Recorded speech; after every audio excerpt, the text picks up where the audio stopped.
அனைவருக்கும் பெரியவர்களே, நீதி அரசர் அவர்களே, திருப்பாச்சி டைரக்டர் அவர்களே மற்றும் இங்கே மேடையில் இருந்திருக்கும் பெரியவர்களே எல்லாருக்கும் வணக்கம். குறிப்பாக மீடியா பத்திரிகை நண்பர்கள் எல்லாருக்கும் வணக்கம். இளவிடம் எனக்கு தொண்டை கட்டி இருக்கு, வேற ஒன்றும் இல்லை. ஆமாம், படம் எடுக்கணும்னு நம்ம பாலா சொன்னாப்புல ரொம்ப மகிழ்ச்சி. இப்போ சரியாக கதை எடுத்தா கரெக்டாக ஓடும். இவங்க கதையை சரியாக எடுக்கிறது இல்லை. அது எடுத்தா தானே ஓடும். சும்மா இப்போ ஜனங்கள்லாம் கம்ப்யூட்டர் லெவலுக்கு போயிட்டாங்க. நம்ம ஒழுங்காக எடுக்கணும். இப்படியாக இந்த பாலா மாதிரிய ரொம்ப பேர் எடுக்கிறாங்க. ஒரு படம்லாம் நடிக்கிறாங்க. எதுக்கு நம்ம சும்மா இருப்பானே, நடிப்போம் அப்படின்னு நடிக்கிறேன். அதாவது சில கதைகள், காமெடிகள், அந்த காமெடி நன்றாக இருக்கணும், நம்ம குடும்பத்தோடு பார்க்கணும் அப்படின்னு ஒரு காமெடி வச்சுக்கிடணும். இப்படி எல்லாம் கலந்து நம்ம படம் எடுக்கணும். இப்போ நம்ம டைரக்டர் பேரரசு அவர் படங்கள்லாம் சூப்பராக இருக்கும். அவர் படத்தில் நடிக்கிற அவர் நான் நடிக்கும்போது அசனாக இருந்தார். இப்படி கதை நல்லா இருந்தால் எப்பவுமே வெற்றி படமாகும். அது மட்டும் இல்லை, இங்கே ப்ரொடியூசர் அவங்க சொன்னாங்க. அப்புறம் இணை தயாரிப்பாளர் செல்வன்மார், அப்புறம் யாருமா பகவதி படம். சரி, எல்லாருக்கும் வணக்கம். இப்படியே எவ்வளோ பேசலாம்னு தொண்டு வர சரியில்லை. ஆமாம், அதாவது 5 மணிக்குன்னு சொல்லிட்டு 9 மணிக்கு தூங்க போகிற நேரத்தில் இருந்தாங்க. எல்லாத்துக்கும் நன்றி. இங்கே வந்திருக்கும் அத்தனை உள்ளங்களுக்கும் எனது மனமார்ந்த வாழ்த்துக்கள். வணக்கம் வணக்கம். நம்ம கேட்டாருன்னா ஆமாம், செந்தில் நம்ம யோசிச்சிட்டே இருக்கப்பல, இதுக்கு தலை 5 மணிக்கு வர சொன்னீங்களா நீங்கள் அப்படின்னு சொல்லி என்ன யோசிச்சுட்டே இருக்காப்புல. வந்தவொடனே ஏன்ட்ட கேட்டாங்க, தம்பி நீங்கள் எத்தனை மணிக்கு வரேன்னு சொன்னீங்க அப்படின்னு. ஆமாம், நான் ஒரு ஈஸியரில் மாட்டிக்கிட்டேன் அப்படின்னு. அதே போல் 4:30 மணிக்கு காத்திருந்தேன், உங்களெல்லாம் கடுப்பேற்றிடக்கூடாது அப்படின்ற ஒரே காரணத்துக்காக நான் என்னெல்லாம் பேச நினச்சேன்னா அதெல்லாம் நம்ம தில் நடராஜ் அவர்கள் பேசிட்டார். ஆமாம், எல்லாரும் பேசி என்னெல்லாம் நான் நடந்த அனுபவங்கள்லாம் சொல்லணும் அப்படின்னு ஆசைப்பட்டோமோ அது எல்லாத்தையும் தம்பியே சொல்லிட்டாப்புல. தம்பிக்கு இதுதான் முதல் படம் அப்படின்றது என்னாலே நம்ப முடியல. ஆமாம், நீங்களே நம்புறீங்களா? இது தம்பி இதுக்கு முன்னாடி ஏதாவது படம் நினைச்சிருக்கேன்? அண்ணாச்சி நீங்கள் தானே அண்ணாச்சி கற்றுக் கொடுத்தீங்க. இவன் பாட்டு ஏதாவது ஒன்று சொல்லி விட்டு பாரு, அண்ணாச்சி அதெல்லாம் அங்கே சொல்ல முடியாது அப்படிங்கிறான். அப்புறம் நம்ம பத்திரிகை நண்பர்கள்லாம் வேறு மாதிரி ஏதாவது எழுதிட்டு போகிறாங்கண்ணா. ஏன்னா நீங்கள் வேறு டயலாக் எவ்வளோ டைலாக் இருக்குது, அதெல்லாம் கட் பண்ணிவிட்டு நீ அடிச்சா தண்ணி வருமா அப்படின்னு வேறு டைலாக் போட்டிருக்கீங்க. எவ்வளவோ டைலாக்லாம் அந்த படத்தில் பேசியிருக்கேன். என்னடா செல்லக்குட்டி. சரி, தம்பிக்கு என்னுடைய அன்பான வாழ்த்துக்கள். முதல் படம் மட்டுமல்ல, இன்னும் தம்பியோடு சேர்ந்து அதுக்கு அடுத்து 2 படம் முடிச்சுதேன். அதுக்கும் மேடைக்கு நான் வருவேன் கண்டிப்பாக. சரியா? நம்ம தம்பிக்கு வாழ்த்துக்கள். அப்போ அடுத்தபடியாக இயக்குனர் பகவதி பாலானே, நிறைய உண்மைகள் இன்னைக்கு சினிமா எவ்வளவு விஷயங்களை கடந்து ட்ராவல் பண்ணிட்டு இருக்குங்கிறத ரொம்ப அழகாக மக்களுக்கு, எல்லா மக்களும் இந்த இந்த விஷயத்தை கேட்குறவங்க, எனக்கே அது சில விஷயங்கள்லாம் புதுசாக இருக்குது. அந்த சென்சார் 2.5 லட்சம் அந்த விஷயங்கள்லாம் ஒரு சிறு படத்தை தயாரிக்கக்கூடிய தயாரிப்பாளர்களுக்கும் இயக்குநர்களுக்கும் அது எவ்வளோ பெரிய சவாலான ஒரு விஷயம் அப்படிங்கிறத ரொம்ப யதார்த்தமாக சொன்னீங்க. கண்டிப்பாக உங்களுடைய கோரிக்கை கண்டிப்பாக ஏற்கப்படும் அப்படின்றதில் மாற்றுக்கிறது இல்லை. அதே போல் மேடையில் வீட்டில் தயாரிப்பாளர் வணக்கம் மேடம். வணக்கம். உங்களுக்கு வேறு முதல் படம்.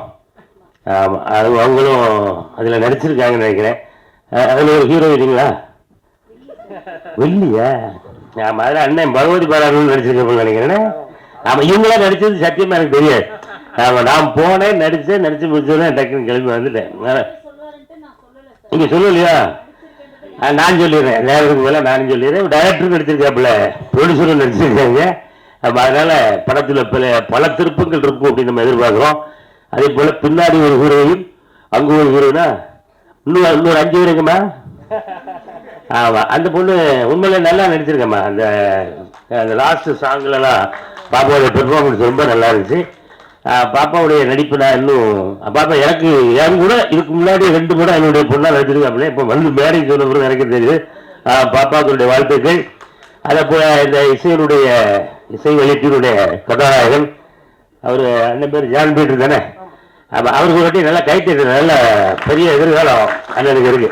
ஏன்னா ரொம்ப அருமையா இசையமைச்சிருக்கீங்க, புதுசா இருக்கு. ஆமா, அது கண்டிப்பா அவங்களுக்கும் என்னுடைய வாழ்த்துக்கள். அதே போல வாழ்க்கை அமர்ந்திருக்கக்கூடிய நீதிபதிகள், மரியாதைக்குரிய நீதிபதிகளை அவர்களுக்கும் என்னுடைய அன்பான நன்றி. இந்த படத்துல ஒரு பெரிய ஜாம்பவான் யார் அப்படின்னா நம்ம அண்ணன் செந்தில்ல. ஆமா, செந்தில்ல அண்ணன் கூட எல்லாம் நடிக்கிறது வந்து அது ஒரு பெரிய பாக்கியம். ஆமா, அது வந்து ஏற்கனவே படம் நம்ம அண்ணன் சின்ன கேரக்டர், நானும் சின்ன கேரக்டர் தானே. ஆனால் நம்ம 2 படத்தையும் பெருசாக போட்டிருக்காங்க. யாரு செத்தில்லடா? சஸ்பென்ஸ் வச்சு விடுங்க, வெளியே சொல்லாதீங்க. இன்னும் சொல்லிடுமா? சொல்லட்டுமோ? ஆமா அண்ணா, அப்படியா காமெடி அண்ணா இல்லைண்ணா? சரி, என்ன சொல்லிட்டு போப்பா. அவன் சொன்னாரு, பழகு வர செஞ்சான். அவன் அது வில்லனா காமெடியாங்கிறத நீங்க ஸ்கிரீன்ல வந்து வரதான் தெரியும். ஆமா, அண்ணன் முதல் முறையாக வில்லனாக அறிமுகம் நினைக்கிறேன். அப்படிதானே? ஆமா, அங்க போயிடாங்கண்ணே. அந்த இடம் அது ரொம்ப பிஸியான ஏரியா. நம்ம காமெடியிலேயே ட்ராவல் பண்ணிட்டு போயிட்டு இருப்போமே. ஆமா, அண்ணன் திரும்பவும் நாங்க எங்களுடைய குடும்பத்துக்கு கூப்பிடுறோம். அதனால அண்ணன் அவருக்கு இந்த படத்துல மட்டும் ஏதோ தெரிஞ்சோ தெரியாம வில்லனா நினைக்கிறேன். மறப்போம், மன்னிப்போம். அடுத்த படத்துல இருந்து அண்ணன் காமெடியில தன்னுடைய பணிகளுடைய வாழ்த்துக்கள். அப்புறம் அண்ணன் பேரரசு அண்ணன், அண்ணன் இதோடு நிறுத்திக்கிறேன். சரியா? நம்ம அண்ணன் பேசுனீங்கன்னா நாங்கள் எல்லாம் துக்குன்னு ஓடிடுவோம். ஏன்னா மணி ஆயிடுச்சு. அதனால நம்ம சிவசம்பவ திரைப்படம் நடித்த வாழ்த்த வந்த இதில் கலந்துகிட்ட எல்லாருக்கும் என்னுடைய அன்பான வாழ்த்துக்களையும் வரவேற்புகளையும் சொல்லி, இந்த படமும் கண்டிப்பாக அவர் பாலா சொன்ன மாதிரி, பகவதி பாலா சார் சொன்ன மாதிரி அது கணக்கு கூட சொன்னார்.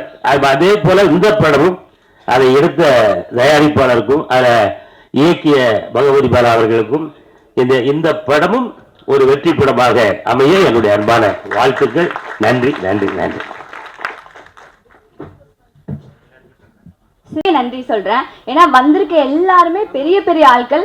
நாங்க எல்லாம் சேர்ந்து ஒரு சின்ன படம் முதல்ல வந்து அறிமுகமாகி பண்றோம். எங்களுக்கு சப்போர்ட் பண்ணணும்னு உங்க நேரத்தை ஒதுக்கி இங்க வந்திருக்கீங்க. அதுக்கு ரொம்ப ரொம்ப நன்றி. ஃபர்ஸ்ட் ஓகே, நான் எல்லாரும் பத்தி தனித்தனியா பேசணும்னு நினைச்சேன். எனக்கே பசி வந்துருச்சு, உங்களுக்கு எல்லாம் பசி வந்திருக்கும். அதனால ஷார்ட்டா சொல்லிடுறேன்.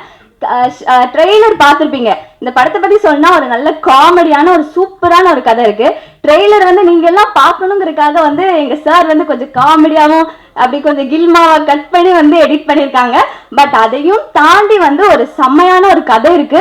அந்த கதையை வந்து நீங்க எல்லாரும் தியேட்டர்ல பார்த்து என்னன்னு தெரிஞ்சுக்கிட்டு எங்களுக்கு வந்து சப்போர்ட் பண்ணுங்க.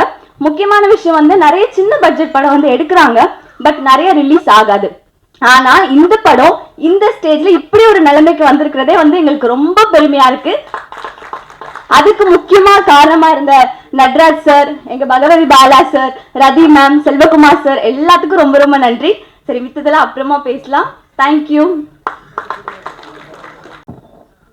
ஹாய், எங்கள் கூடியிருக்க எல்லா பெரியவங்களுக்கும் முதல் வணக்கம். பிரசன்ட் மீடியா எல்லாருக்குமே வணக்கம். முதல்ல இந்த செல்லக்கிளிங்கிற கேரக்டரை என்னை நம்பி எனக்கு கொடுத்த பகவதி பாலா சார் ரொம்ப தேங்க்ஸ். ஸோ சிவசம்பு எடுத்த உடனே எல்லாருமே என்னடா சாமி பேராக இருக்குன்னு நினச்சிருப்பீங்க.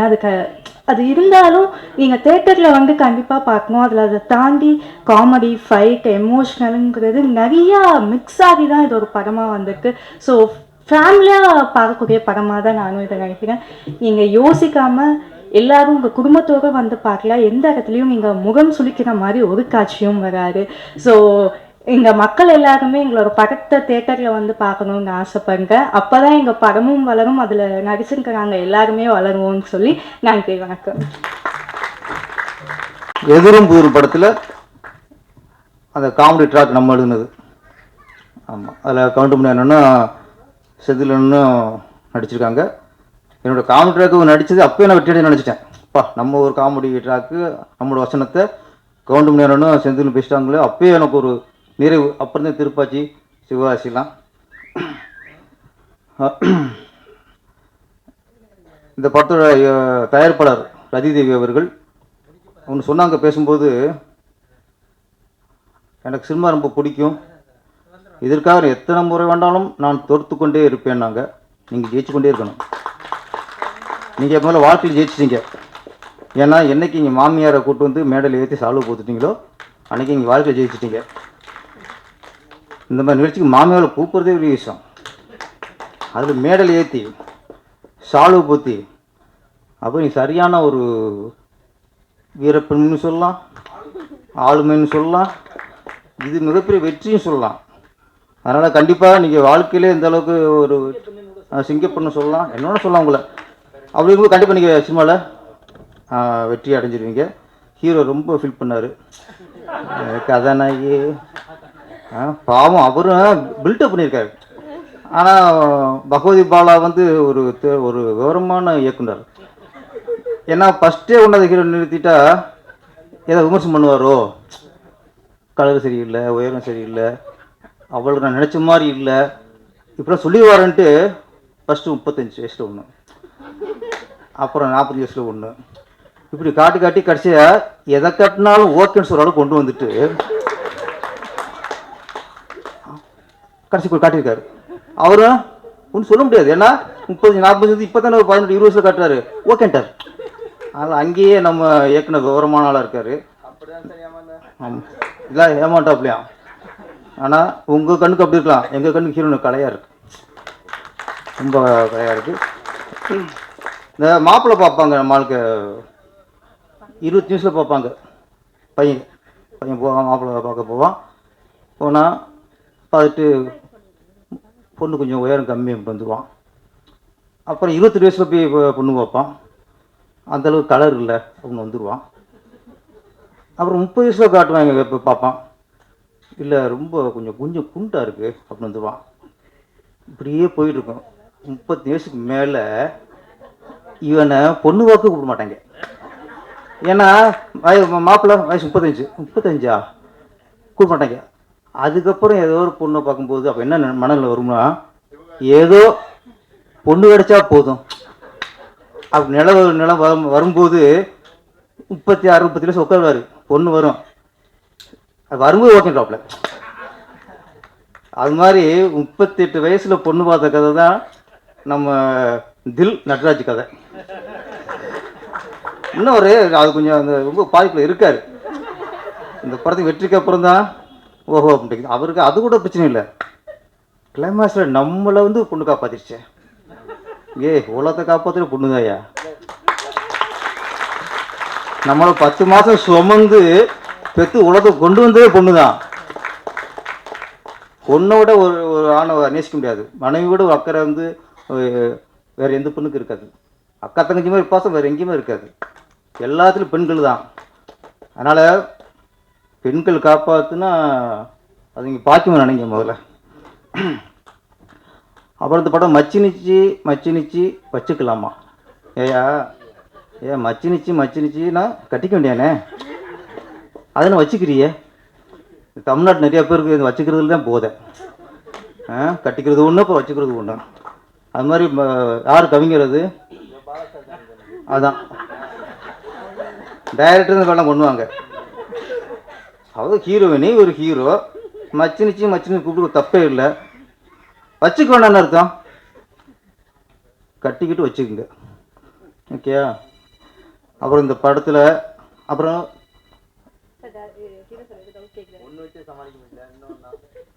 பாருங்க, அது ஒன்றே சமாளிக்க முடியலையா? அதெல்லாம் பழகி போகும்ப்பா உங்களுக்கு. இங்கெல்லாம் 3 நாளாக வச்சு சமாளிச்சுக்கிட்ட போய் கற்றுக்குங்க. சிவசம்பு டைட்டில். நான் சுந்தர்சிக்கு வாழ்த்து நன்றி சொல்லணும்.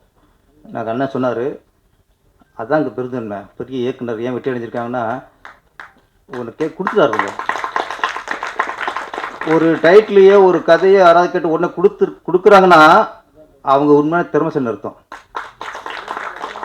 ஒரு டைட்டில் தான், இதை விட்டு எனக்கு ஒன்றுமே வழி இல்லை அப்படின்னா உனக்கு ஒன்றும் இல்லைன்னு அர்த்தம். எனக்கு இந்த கதை போச்சுன்னா சில கதையெல்லாம் நம்ம நினைக்கிற ஒன்று வரும். ஐயோ என் கதை போச்சுன்னு உட்காந்தீங்க வாழ்க்கை முடங்கி போயிடும். ஒன்று போனானையா நான் திங்க் பண்ண முடியும் அப்படின்னா வரும். உண்மையான கற்பனையாளன், உண்மையான திறமைசாலி ஒரு கதையிலையும் ஒரு டைட்டிலும் முடங்க மாட்டான். அதனால் சுந்தர்சிக்கு வந்து இதில் நம்ம நன்றியை சொல்லிக்கணும்.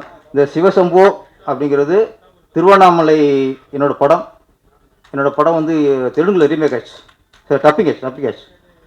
டப்புன்னும் தெலுங்கில் அந்த படத்துக்கு பேர் சிவசம்போ, நல்ல ஹிட்டு. ஆமாம், இப்போ நான் கூட ஃபஸ்ட்டு ஃபோன் தான் சொன்னாங்க சிவசம்போ படத்துக்கு ஆடியோ வந்து பேசான்ட்டு. நான் என்ன ஏதுன்னு விசாரிக்கல. பகவதி பட டைரக்டர் சிவசம்போ, நான் கூட ஆன்மீகம் கலந்துருக்கும் போல இருக்கு அப்படின்னு ஓகேன்ட்டேன். இங்கே வெறும் பெண்டிங்கமாக இருக்குது. அதுவும் பார்த்தா அந்த மச்சினிச்சி பாட்டில் அது கேமராமேனோட டேஸ்ட்டாக டைரக்டர் டேஸ்ட்டான்னு தெரியல. ஹீரோனுக்கு ஃபேஸை க்ளோஸில் கட்டின விட தொப்பில் கட்டினது அதிகம். திரும்ப சாங் கூட போட்டு பாருங்கள், அங்கங்கே தான் ஹீரோயின் முகம் தெரியுது. அப்புறம் ஃபுல்லாக இதில் வேறு பச்சை வந்தி வேறு, தொப்புள்ள பம்பரை விட்டுருக்காங்க, ஆம்லெட் போட்டிருக்காங்க. முதல்ல ஒரு பச்சை வந்தி விடுறாருங்க, அது என்ன டெஸ்ட்னு தெரியல எனக்கு. ஒரு பச்சை வந்தி விட்டு என்னென்னா தொப்புள்ள போனால் பச்சை வந்தி நிறம் மாறுதா, அந்த பொண்ணு கலருக்கு மாறுதா மாறல, அது மாறல. அது வந்து மரத்தில் மாறும், வயிற்று எப்படி மாறும், அது தன் மறந்துருக்கும், தன் குணத்தையே மறந்துருக்கும், மறந்துருச்சு. அதனால் இந்த மாதிரி நிறைய விஷயங்கள்ல அப்புறம் இந்த சிவசம்போன்னு நான் வந்து அப்படி நினச்சிருந்தேன், ஒரு ஆன்மீகம் அப்படின்ட்டு. இப்போலாம் அப்படி கதை டைட்டில் வைக்கிறதே கொஞ்சம் சிக்கலாக இருக்குது. இப்போ சிவசம்போ, ஓம் சக்தி, முருகா இப்படிலாம் வச்சுங்களே டைரக்டர் சங்கியோன்றாங்க, சாமிக்கு பேர் ஆகிக்கிறாங்க. இப்போ அப்படி ஆகிப்போச்சு இப்போ உலகத்தில். இப்போல்லாம் இப்போ சூப்பர் ஸ்டார் ரஜினிகாந்த் வந்து அப்போ எடுத்துட்டாரு அண்ணாமலைன்ட்டு. இப்போ எடுக்க முடியுமா? அண்ணாமலை பேரை வைக்க முடியுமா? ஓ அண்ணாமலை பேர் வச்சுருக்காரு, ஓ இவர் அந்த கட்சியோ ஒரு சங்கியோ அப்படின்வாங்க. இதுக்கப்புறம் அண்ணாமலை பேர் வைக்க முடியாது.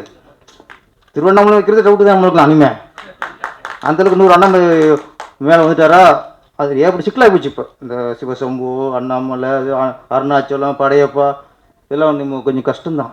அதனால் சிவசம்பு பேர் வச்சாலும் நம்ம வந்து ஆன்மீகம் நினைச்சோம், இருந்தாலும் நல்ல விஷயம். யார் சொல்லியிருக்காரு, பெண்கள் நம்ம நினச்சிருக்கோம் பெண்கள் வந்து இன்றைக்கி விடுதலை அடைச்சிருச்சு, பெண்கள் வந்து இன்றைக்கி ஆணுக்கு நிகராக வந்துட்டாங்க அப்படின்னு நம்ம நினச்சிக்கிட்டு இருக்கோம். இந்தியா சுதந்திரம் அடைச்சிருச்சு, இந்தியா ஒரு சுதந்திர நாடு என்பது எவ்வளோ ஒரு பொய்யோ. சுதந்திரம் அடைச்சிருச்சு, சுதந்திரம் கொடுத்துட்டான், நாம் சுதந்திரமாக இருக்குமா? அதே மாதிரி பெண்கள் விடுதலை அப்படி தான், பெண்கள் விடுதலை நம்மளும் சொல்லிக்க வேண்டியதான், அவங்களுக்கு விடுதலை இல்லை. அன்னைக்கு காந்தியடிகள் சொன்னார், சுதந்திரம் அடைஞ்சதுக்கப்புறம் காந்தியடிகள் என்ன சொன்னார், என்னைக்கு இரவு 12 மணிக்கு பெண்ணு நகையெல்லாம் போட்டுட்டு தனியாக போகிறாங்களோ, தனியாக போய் அவங்களுக்கு எந்த பாதிப்புலையோ அன்னைக்கு தான் நம்ம நாடு உண்மையாக சுதந்திரம் அடைச்சிருந்தார். இன்னைக்கு நைட்டு ஒரு பொண்ணு நகையெல்லாம் போட்டு தனியாக போச்சுன்னா நகையும் போச்சு, கற்பும் போச்சு. அன்னைக்கே நகை தான் போயிடுச்சு, இன்னைக்கு கற்பும் போயிடும். ஆனால் இன்றைக்கி நம்ம சொல்லிக்கிட்டோம், பெண்கள் தூக்கி கொண்டாடிக்கிறோம். இன்றைக்கி நாகரிகம் பெருக படிப்பு அறிவுலாம் கூட அன்னைக்கு இருந்ததை விட இன்றைக்கி பெண்கள் ரொம்ப மோசமாக இருக்கும். அது ஒன்றுமோ ஒத்துக்கணும். அந்த விஷயத்தை தான் நம்ம இயக்குனர் பகவதி பாலா கூறியிருக்கிறாரு. இந்த பாட்டு ஒன்று வந்துச்சு, புரட்சி பெண்ணு புதுமை பெண்ணுன்ட்டு. கவிஞர் நல்ல வரிகள் சூப்பராக இருந்தாங்க. ஆமாம் மேடம், உங்கள் பேர் கவிதா குப்புசாமி. ஒரு வரிகள் அப்படியே பெண்ணினத்துக்கு எழுதப்பட்ட ஒரு வரி, ரொம்ப நல்லா இருக்குமா. எனக்கு அந்த பாட்டை பார்க்கும்போது புதுமை பெண் இயக்குனர் இமயம் பாரதிராஜா அவர்கள் இயக்கிய புதுமை பெண் படத்தில், ஓ ஒரு தென்றல் புயலாகி வருதே, காலதேவனின் தருமை எல்லைகள் மீறுகின்றது ஓட்டார். அந்த எஃபெக்ட் அதே மாதிரி அந்த பொண்ணு க்ளோஸ்அப், நிறைய க்ளோஸ்அப் யூஸ் பண்ணி இந்த மச்சிட்டு க்ளோஸ்அப் போடல, அதை இங்கே ஈக்குவல் பண்ணிட்டார். இங்கே க்ளோஸ்அப் தான் எல்லாங்களும் இந்த மாதிரி முறைக்கு இந்த பொண்ணு ரெஜினாவுக்கு என்னுடைய வாழ்த்துக்கள். இந்த படம் மிகப்பெரிய வெற்றி அடைந்து கதாநாயகன் நம்ம தில் நடராஜுக்கு அடுத்த படத்தில் இன்னும் நல்ல இளம் கதாநாயகர்கள் ஒரு மன்மதலின்னு டைட்டில் வச்சுட்டு ஒரு படம் எடுங்க. அப்போதான் ஒரு திருப்தி அடைவார். பகவதி பாலா அந்த மன்மதலி 2 அப்படின்னு சொல்லிட்டு ஒரு 10-15 பொண்ணுங்களை போட்டு படம் எடுத்து விடுங்க. அப்படியே ஆமாம் இல்லை இல்லை என்ன நினச்சிட்டு அதை வச்சு சொல்ல முடியாது இல்லை. சரி ஓகே இருந்தாலும் பரவாயில்ல. அடிக்கடி இருக்கு கல்யாணம் ஆச்சா? நைட்டு கொஞ்சம் நோட் பண்ணிக்கோமா. 35-40 ஃபீல் பண்ணியிருக்காரு, நோட் பண்ணிக்கங்க. இந்த படம் மிகப்பெரிய வெற்றி அடைய வேண்டும். பகவதி பாலா 16 பெற்று பெருவாழ் வாழ்வுனாங்கல்ல, இது வரைக்கும் 16 படம் பண்ணிட்டாரு. இன்னும் நிறைய படங்களை பெற்று டைரக்டர் ராமநாதன் சாருடைய பேர் அடிக்கடி இங்கே அடிபட்டுறது. அவர் என்னோட குருநாதர். ஆமாம் அண்ணா உங்களை அவர் என்ன கூட சொன்னதில்லை, டைரக்டர் ராமநாதன் மாதிரி சொன்னதில்லை. ஆனால் உங்களை சொல்கிறாங்க, அதுக்கு நான் பெருமைப்படுறேன். இன்றைக்கி என்னோடய குருநாதர் பேர் இன்றைக்கி ஒழிச்சிக்கிட்டு இருக்கு, அதுக்கு நான் பெருமைப்படுறேன். அனைவருக்கும் நன்றி, வணக்கம். நான் எத்தனையோ ஃபங்க்ஷனில் கலந்துருக்கேன். இந்த ஃபங்க்ஷன் தான் மொத்த நீதியார் சினிமா காத்துருக்காங்க. அப்புறம் மொத்தம் கூடவே எதுக்கு 2 பேர் பேசும், மொத்தமே நீதியார் சார் வந்துட்டு போவேன். ஏன்னா அந்த அளவுக்கு எல்லாருமே பெரிய ஆளாக கூட்டுக்க பாலா பகுதி பாலா. இந்த சிவசம்பவ படத்தை சொல்லணும்னா இது ஒரு பெரிய கதையை சொல்ல டைம் இல்லை. ஆக்சுவலாக இந்த சிவசம்பவ கதை வந்து பகவதி பாலா வந்து தயார்பாடு சங்கத்தில் பதிவு பண்ணியிருந்தார். அதே ரதி வந்து நம்ம சங்கத்திலே பதிவு பண்ணாங்க. அதை வந்து டைரக்டர் சி சுந்தர் தான் இந்த படத்தை வந்து பதிவு பண்ணியிருக்காரு சிவசம்பு. அப்போ பகவதி பாலா சொல்ல அண்ணா நம்ம பண்ணியாச்சுன்னா இந்த படத்தை வந்து வேற கொடுக்க முடியாது அப்படின்ட்டாரு. உடனே ரதி இல்லைன்னு நீங்கள் எப்படியாவது நீங்கள் அதை விடக்கூடாது, எங்களுக்கு தான் வேணும் அப்படின்னு. நான் உடனே தயாரிப்பு சங்கத்தில் உள்ள தினேஷ் பேசினேன். அவன் என்ன சொன்னான், அண்ணா சார் இதுமாரி சி சுந்தர் வச்சுருக்காரு, ஒன்றும் பண்ண முடியாது அப்படின்னவள. இல்லைப்பா அவங்க விட முடியாண்டேன் என்ன கேளுன்னு. அப்புறம் உடனே சி சுந்தர்கிட்ட பேசினோடனே அவர் உடனே கொடுத்துருங்க அப்படின்ட்டாரான். இதுதாங்க பெரிய டைரக்டர், இதுதான் பெருந்தன்மை, இதுக்கு மேலே என்ன வேணும். அதனால் இந்த இது நிகழ்ச்சி மெயின் சி சுந்தர் சார் அவர் என்னுடைய மரியாதை கேட்டுக்கிறேன். ஏன்னா அசால்ட்டாக கொடுத்துருங்க அப்படின்ட்டார். இப்போ அவர் வந்து மூக்குத்தி அம்மன் 2 வச்சுட்டார் ஒரு வாரத்தில் பூஜை. ஏன் கேட்டிங்கன்னா இந்த விட்டு கொடுக்கறத ஒருத்தன் ஜெயிக்கிறதுக்கு காரணம். ஏன்னா நான் 3 நாளைக்கு முன்னாடி சொன்னேன், வாழ்க்கையில் ஃபஸ்ட்டு கஷ்டப்படணும், அதுக்கப்புறம் நஷ்டப்படணும், அதுக்கப்புறம் தான் ஜெயிக்க முடியும். இது எல்லாருக்கும் தெரியும். யார் இது வந்து நான் சொன்னால் சாதாரண, இதே ரஜினிகாந்த் சொன்னால் கமல் சொன்னால் பெருசாக பேசுவாங்க. அதனால் இன்னைக்கு கஷ்டப்பட்டு தான் இன்றைக்கி வந்து பகவதி பாலா வந்து நான் சொன்ன பார்த்தீங்களா, ராமநாதன் வந்து வருஷத்துக்கு எப்படி குறைஞ்சது ஒரு 6-7 படம் எடுப்பார். எல்லாமே குரங்கு, நாய், புலி, கொக்கு, குருவின்னு வச்சு எடுப்பார், ஜெயிச்சுட்டு இருப்பார். இப்போ அதேமாரி பாலா பார்த்தீங்கன்னா சிறு படம் தான், குறைஞ்சி போனால் ஒரு 40 லட்சம் 50 லட்சத்துக்கு மேலே தாண்டவே கிடையாது. இப்போ இந்த படம் புரியல இல்லை அதை சொல்லலைங்க, அம்மனை சொல்கிறேன். நான் வருஷத்துக்கு 4 படம் சொன்னது காரணம்னா எனக்கு தெரிஞ்சு நான் வந்து 89 வந்து சினிமாவுக்கு, அதுக்கப்புறம் அப்படிலாம் 10 பேர் வந்துட்டான்னு தெரியாது. எனக்கு தெரிஞ்சு ராமநாதன் சார் படத்தில் நிறைய போய் பார்ப்பேன். சாலிகிராம் ஃபுல்லாக எடுத்துருப்பாரு, அழகு பாஸ் ஃபுல்லாக எடுத்துப்பாரு. அதுக்கப்புறம் பகவதி பாலா இருக்கிறதுனால தான் நான் தெளிவாக சொல்கிறேன். என்ன காரணம், எப்படி இருந்தால் அந்த கஷ்டப்பட்டா கூட விடாமல் அவர் ஜெயிக்கிறாரு, தோக்குறாரு, பணம் வருது வரல எடுத்துட்டு இருக்காரு பாருங்க. அதுதாங்க சினிமா, அதுதான் சினிமா. ஏன்னா ஜெயிக்கணும்னு நினைக்கிறேன் என்றைக்குமே தோக்க மாட்டான், ஏமாத்தணும் நினைக்கிறேன் என்றைக்குமே ஜெயிக்க மாட்டான் சினிமாவில். நான் சொல்கிறேன், எவனு சொல்ல. அதனால இன்னைக்கு எல்லாம் இன்னைக்கு நீதி அரசு வந்திருக்காருன்னா யாருக்கா வந்துருக்காங்க, இந்த ரவி தேவிக்கா வந்திருக்காங்க, பாலாக்கா வந்திருக்காங்க, செல்வகுமார் சார். என்ன காரணம், இன்னைக்கு ஒரு நீதி அரசர் வந்து இன்னைக்கு ஒரு சினிமா துறைக்கு வந்து நம்ம அது ஒன்றும் இல்லை, 4 பேர் வந்துருக்காங்கன்னா இதை விட நமக்கு ஒன்றும் இல்லைங்க. இதுதாங்க சினிமா. அந்த ஒரு நீதி அரசரே ஒரு மீடியாவுக்கு வந்து நம்மளை கலந்து ஒரு சினிமாவுக்கு வர்றாங்கன்னா நம்ம நேர்மையாக இருந்தால் என்றைக்குமே ஜெயிக்கலாம், யாராலுமே தோக்க முடியாது. நான் 89 வந்து இன்னைக்கு நான் வந்து இன்னைக்கு தமிழ்நாடு இன்னைக்கு கேட்டால் பார்த்தா கருணா கேட்டாப்புலன்ட்டேன். அந்த சங்கத்தில் எடுத்துட்டு போனேன் 1100 பேர், அவ்வளோ பேர் வந்துட்டாங்க. ஏன்னா நான் எவனுக்குமே போய் சொல்றது இல்லை, யாருக்கு இல்லை. வந்தியா 1/2 மணி நேரம் சென்சார். அதுக்கப்புறம் பகவதி சொன்னாப்புல அதுமாரி இதில் சென்சார்லாம் பயங்கரமாக ஏறி போச்சுன்னு.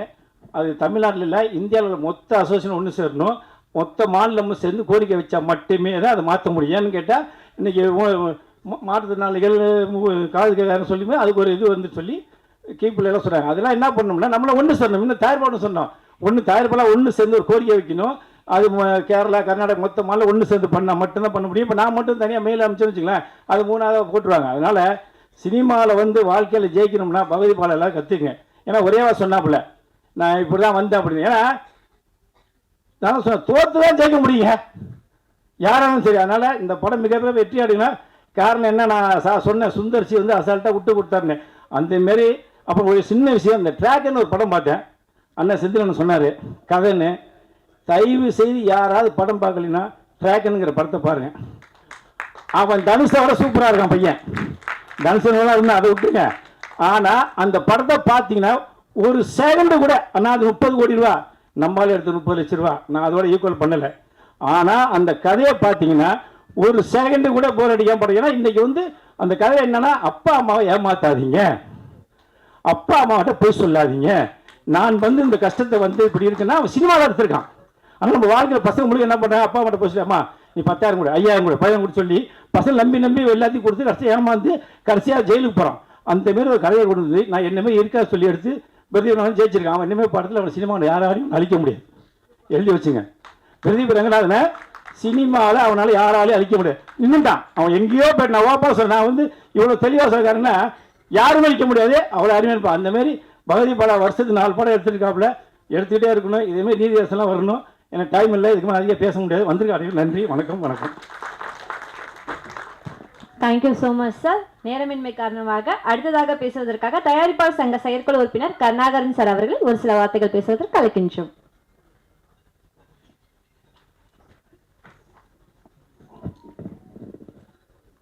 மாலை நேரத்திலே ஆரம்பித்து இரவு நேரத்தை நோக்கி நடைபெற்று கொண்டிருக்கும் இந்த இசை வெளியீட்டு விழா தலைவர், மேடையில் அனைவரும் தலைவராகவே நான் கருதுகிறேன். இசை வெளியீட்டு விழா சிவசம்போ படத்தினுடைய இயக்குனர் பாலா அவர்களுக்கும், இந்த படத்தினுடைய தயாரிப்பாளர் எனக்கு நீண்ட நாளாக பழக்கமுள்ள சகோதரி ரதி தேவிக்கும், என் காஞ்சிபுரம் காஞ்சிபுரத்தை சேர்ந்த இணை இயக்குனர் செல்வகுமார் அவர்களுக்கும், இந்த நிகழ்ச்சியை மிக சிறப்பாக ஏற்பாடு செய்து பிஆர்ஓ ஆக திகழும் என்னுடைய போற்றுதலுக்குரிய நண்பர் திரு வெங்கட் அவர்களுக்கும், இந்த நிகழ்ச்சியினுடைய